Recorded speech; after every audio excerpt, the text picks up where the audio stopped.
नमस्कार प्रेक्षकांनो, मालिकेच्या पुढील काही भागांमध्ये आपल्याला खूपच जबरदस्त असा ट्विस्ट पाहायला मिळणार आहे. कारण इकडे कमळी आणि ऋषी यांचं नातं बोलताना पाहायला मिळणार आहे. तर कमळीनं जी काही कामगिरी केलेली असते त्यामुळं ऋषी मात्र जाम खुश झालेला असतो आणि ऋषीने चक्क कमळीला मिठी मारलेली आहे. तर कमळी पण तेवढीच खुश आहे आणि कमळीने तर ऋषीच्या गालावरती किस केलेला आहे. परंतु त्याहीपेक्षा मोठी गोष्ट घडणार आहे आणि आणखी कांडवर कांड करत राहते. आता तर तिने कमळीला जीवे मारण्याचा डाव रचलेला आहे आणि त्यानंतर महिला मुक्ती संघटनेच्या बायकांनी अनिकाची जणू काही धिंड काढलेली आहे ते आपल्याला पाहायला मिळणार आहे. तर हे सगळं कशा पद्धतीने होणार आहे, कारण अनिकाने जे काही कांड केलेलं आहे त्या प्रत्येक गोष्टीची कबुली तिने सर्वांच्या समोर दिलेली आहे. त्यासाठी हा व्हिडिओ शेवटपर्यंत पहा. त्याचबरोबर चॅनलवरती नवीन असाल तर चॅनलला नक्की सबस्क्राईब करा. इकडे आता कमळीला नशा चढलेली आहे आणि त्याचबरोबर रागिनी म्हणते की मी तिला विचारते, समजवते, मी तिला आत घेऊन जाते असं म्हणत रागिनीने तिला आत नेलेला आहे. त्याचबरोबर पाठीमागे लगेचच अनिका आणि रागिनी आलेले असतात आणि कमळीला वाटेल ते बोलत असतात. निंगी म्हणत असते की ऋषी सर, कमळी अशी नाही हो, कमळीला ना कोणीतरी काहीतरी खायला दिलंय म्हणून हे सगळं झालेलं आहे. परंतु अनिका रागिनी सगळ्याजणी म्हणालेले असतात की नाही, तिला खायला दिलेलं नाही, ती स्वतःच नशा करून आलेली आहे. तर इकडे आपल्याला पाहायला मिळतं की इकडे ऋषी मात्र पाहतच असतो. ऋषीला कळतच नसतं की हे सगळं काय चाललंय. आणि मग कमळीला आता रागिनी त्याचबरोबर आणि म्हणत असतात की आता तुला दाखवते आणि तू बघ कशी तुझी वाट लावते. आता अन्नपूर्णा आजींच्या समोर तुला घेऊन जाते, त्यांच्यासमोर तुझा चेहरा आला पाहिजे. कमळीला राग येतो. कमळीनं असा तिला कानाखाली वाजवलेली असते त्या अनिकाच्या. मग रागिनी येते, रागिनीला ढकलून देते. मग कामिनी येते, कामिनीचा हात पिरगळते आणि म्हणते की आता टेंगुळच आणील. कमळीनं अशी काही वाट लावलेली असते त्या तिघींची. आणि त्याचबरोबर कमळी आता बाहेर येते आणि हातामध्ये झाडू घेऊनच उभी असते. आणि त्याचबरोबर कमळी म्हणत असते की आता बघा, आता मी दाखवते. माझं नाव सांगताय का तुम्ही अन्नपूर्णाजीला? अन्नपूर्णाजीच्या समोर नेऊन माझी बदनामी करताय, या सगळ्यांसमोर माझं हसू करताय असं म्हणत कमळी म्हणते की आता मी काय सांगेल ते करायचं. तुम्ही तिघी तुमच्यात आलं मला नाचवणार होता काय? चला आता सगळ्यांना शो बघायला मिळणार आहे असं म्हणत कमळीने खुर्ची घेतलेली आहे आणि तिथे ती खुर्चीवरती बसलेली असते. त्यावेळेस ऋषी तिथे येतो. ऋषी म्हणतो, अगं कमळी ऐक.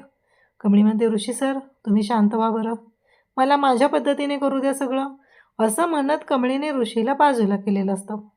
त्यानंतर कमळी आता पुढे येते आणि कमळी म्हणते चला नाचा.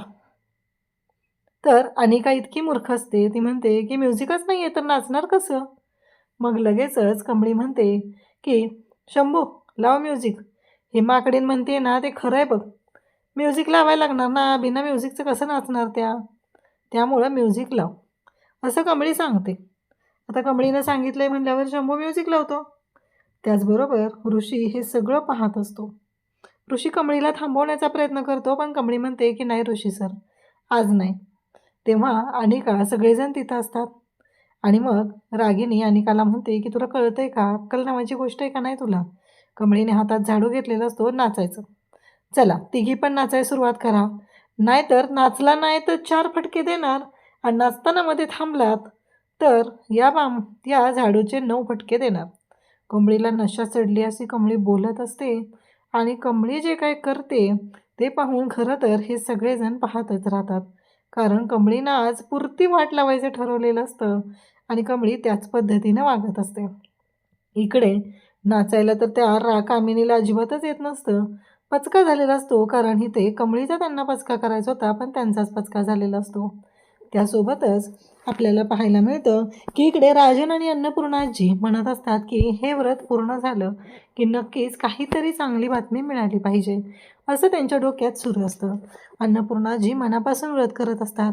राजन तिथे असतो, तोही हात जोडून असतो आणि त्याचबरोबर मध्येच आजोबांकडेही पाहत असतो.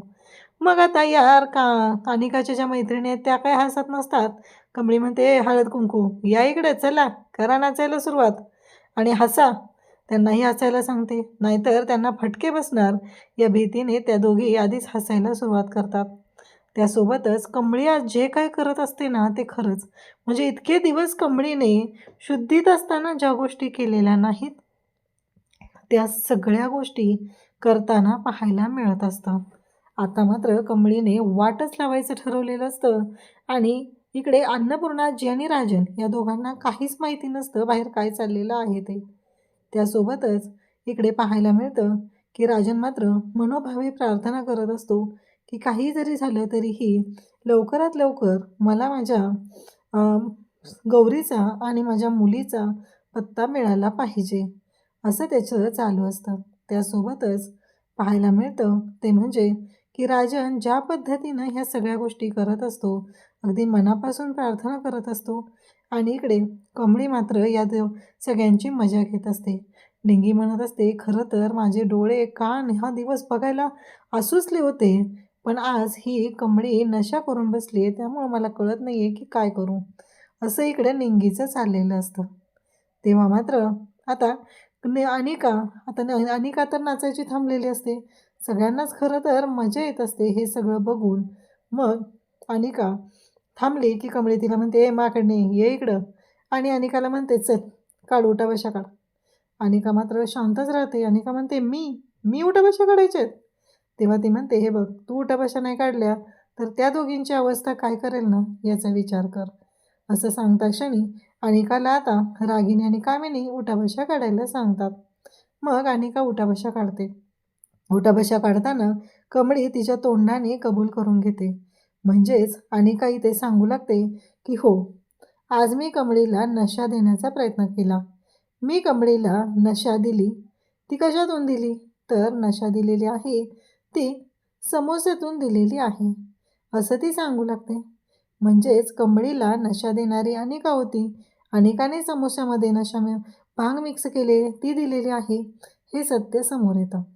खरं तर ज्या पद्धतीनं या सगळ्या गोष्टी चालू असतात तेव्हा मात्र अनिकाची आता वाट लागलेली असते. अनिकाला कळायचं बंद होतं हे सगळं काय आहे, कारण काहीही झालं तरीही अशा पद्धतीनं घडायला नको होतं असं तिला वाटत असतं आणि तिने तोंडाने कबुली दिलेली असते. तेवढ्यातच राजन तिथे येतो आणि मग राजनला असं कळलेलं असतं की कमळीने नशा केली म्हणून कामिनीने जाऊन राजनला आणलेलं असतं. कमळी तिथं बसलेली असते. तेव्हा राजन आलेला पाहून कमळी म्हणते, राजन सर तुम्ही? मग राजन आल्यानंतर कमळी राजनसोबत बोलायला सुरुवात करते आणि कमळी म्हणते की नाही, मला काहीच नाही झालं. खरं तर कमळीने या नशा केली असं सांगितलं जात असतं, परंतु कमळीने नशा केलेलीच नसते. कमळी नॉर्मल बोलत असते आणि आता मात्र धक्का बसलेला असतो सगळ्यांना की कमळी आता नॉर्मल कशी बोलते. इतक्या वेळ तर या कमळीनंच आपल्याला त्रास देण्याचा प्रयत्न केलेला होता, पण आता ही कशी काय नॉर्मल बोलते, म्हणून सगळेजण पाहत राहतात. कमळी म्हणते की हो, अनिकाची तीच इच्छा होती की मला भांग देऊन सगळ्यांच्या नजरेत पाडायची, पण नेमकं अनिकाचा डाव मात्र उधळला गेलेला आहे. अनिका ज्या पद्धतीनं वागलेली आहे ते पूर्णपणे चुकीचं आहे. या सगळ्यामध्ये अनिकाला साथ दिलेली आहे ती म्हणजे तिच्या आईनं आणि आजीनं. हे पूर्णपणे चुकीचं आहे असं कमळी सांगत असते. तेव्हा मात्र राजनला धक्का बसतो. राजन म्हणतो की हे सगळं काय चाललंय, आणि मग राजन त्या ठिकाणी रागिणीचंही थोबाड फोडतो आणि त्याचबरोबर अनिकाचंही थोबाड फोडतो. कारण आता कामिनीला तो म्हणतो की मी मागच्या वेळेस सांगितलेलं होतं की या सगळ्या गोष्टी माफ केल्या जाणार नाही, कारण आता ही तुमची शेवटची चूक आहे, आता तुम्ही निघायचं, असं म्हणत राजन चिडलेला असतो. आणि इकडे राजन त्या तिघींनाही हाकलत असतो. माफी मागतात आणि आत निघून जातात. इकडे ऋषीला मात्र खूप भारी वाटत असतं, कारण कमळीचं हे नवीनच रूप त्याने पाहिलेलं असतं. सगळेजण मात्र निंगी, ऋषी, बंड्या सगळे खुश झालेले असतात. कमळीच्या जवळ येतात, कमळीला मिठी मारू लागतात आणि म्हणत असतात की खरंच म्हणजे कमळी तू वेळीच हा डाव ओळखला. तेव्हा कमळी सगळ्यांना सांगू लागते की त्यांनी दोघींनी काय केलं होतं, तर त्या समोस्यामध्ये भांग टाकलेली होती. ही गोष्ट मला कळलेली होती आणि म्हणूनच जेव्हा त्याने मला समोसे आणून दिले तेव्हा मी ते समोसे घेतले, एक घास त्यातला खाल्ला, पण मला काहीतरी वेगळं जाणवत होतं म्हणून मी तो समोसा खाणं बंद केलं. पण आणि त्याचबरोबर ह्यांचं बोलणं सुरू झालेलं होतं की कमळीला नशा कशी काही चढत नाही आहे, ते मी ऐकलेलं होतं, असं कमळी सांगत असते. कमळीच्या विरोधात वेगवेगळी कारस्थानं सुरू असतात. तर इकडे कमळीला आता जिवे मारण्याचा डाव अनिका रचत असते. अनिका म्हणत असते की काहीही झालं तरीही आता या कमळीला मी संपवणार आहे. कारण ह्या कमळीने माझ्या ग्रॅनी आजीची आणि माझ्या मम्माची पूर्ण इज्जत घालवली आहे. आता हिला सोडणार नाही, हिला संपवणारच आहे, असा प्लॅन तिनं केलेला असतो. आणि ती म्हणत असते की आता संपवणार, आणि म्हणून ती पेटून उठलेली असते. त्यासोबतच इकडे आपल्याला पाहायला मिळतं ते म्हणजे आता कमळी त्याचबरोबर ऋषी हे सगळेजण बाहेर निघालेले असतात. तेव्हा ऋषी म्हणत असतो की ही जी अनिका आहे ना, ह्या अनिकाचं जरा अति चाललेलं आहे. प्रत्येक वेळेस ही कांड करत असते. आता हे सगळं जे काय आहे ना, ते महिला मुक्ती संघटनेला जाऊन सांगायचं आणि तिची जी कारस्थानं आहेत ना, ती सगळी समोर आणायची आहेत, असं ऋषी सांगत असतो. तेव्हा कमळी म्हणत असते, अहो राहू द्या ऋषी सर, कशाला? तेव्हा ऋषी म्हणतो, नाही, तिची ना धिंडच काढली पाहिजे, त्याशिवाय तिला अक्कल येणार नाही, असं ऋषी सांगत असतो. आणि त्याचबरोबर इकडे आपल्याला पाहायला मिळतं की ऋषी हे सगळं म्हणतो आणि अनेकाने आता डाव आखलेला असतो. आणि कधी आता कमळीला न्याय मिळवून देण्यासाठी ऋषी हे सगळं बोलत आहे. कारण अनेकाने कितीही कांड केलेलं असलं तरीही कमळी तिला लगेचच माफ करत असते. पण आज मात्र कमळीनं जे काही केलेलं असतं ते मात्र खूपच जबरदस्त असं असतं. खरंच प्रेक्षकांना तुम्हीही इच्छुक आहात का की अनिकाच्या तोंडाला काळं फासून तिच्या गळ्यामध्ये चपलांचा हार घालून धिंड काढलेली बघायला? कशा पद्धतीनं हे दिसेल? कारण अनिकाची जी मस्ती आहे ती थांबतच नाही आहे. म्हणून अनिकाला अशा पद्धतीने जर तिची धिंड काढली तर खरंच भारी वाटणार आहे. तर तो भाग नक्कीच आपल्याला पाहायला मिळेल. अशाच अपडेटसाठी चॅनलशी कनेक्ट राहा. थँक्यू.